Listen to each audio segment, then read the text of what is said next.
Hey guys, how you doing? Hopefully you're doing okay. Going to read through the full article. There's a link in the description. Some good news for one, although there's the potential for a bit of a twist in the story. Let's have a look.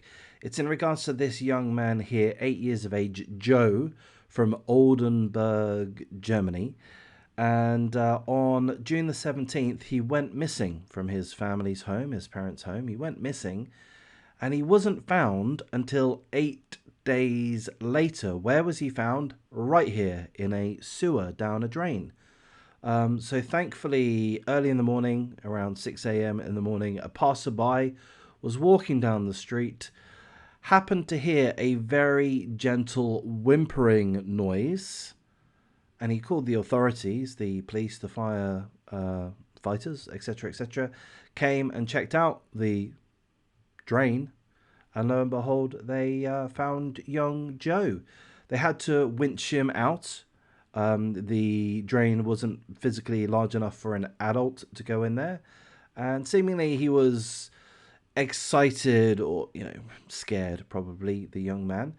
Now he was rushed to hospital suffering from hypothermia. He has no major injuries. He's expected to make a full recovery. I should have mentioned that the drain was a mere 200 meters away from his family home, and this is essentially jolly good news. However, there is still a question mark as to how he got in there. We don't know the answers to that question at this moment in time. I presume it won't take too long to figure that out. But the investigators don't at this point know how he got in there. Did he get in there somehow himself? Or was he put in there? Was he put in there? If he was put in there, it would have had to have been an adult. So there are question marks going on. This could turn out not to be as much of a good news story. It could actually turn out to be quite dark if indeed an adult did knowingly put him in there.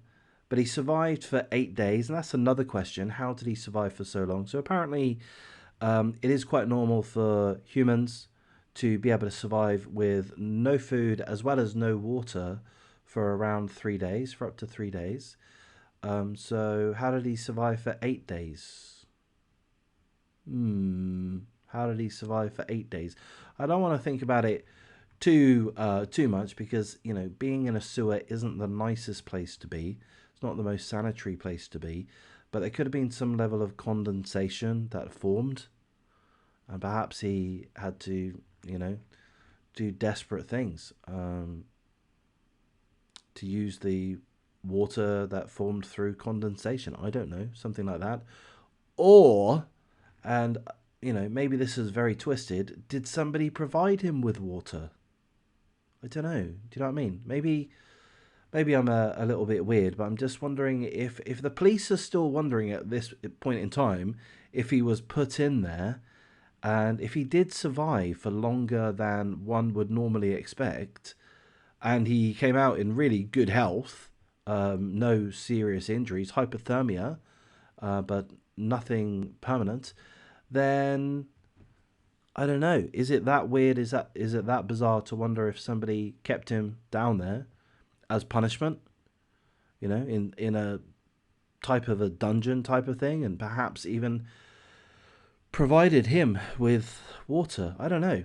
So I suspect rather that more could come out of this story. So if there is a significant update, I might well do an updated video. But for now, that's all we have. So well done, Joe. It's good, of course, that he's come out alive, safe. He's been found safe and well. So I can put my conspiracy theories, my dark theories to one side for a moment and congratulate his family, his parents, for being returned or having Joe returned to them. So well done, that's great news. But I am intrigued, as seemingly the investigators are, as to how the heck he got down there and how the heck he survived for 8 days. Anyway, perhaps we'll find out, perhaps we won't. I'll wrap things up at this point. Going to make several videos this evening, and thank you for your time.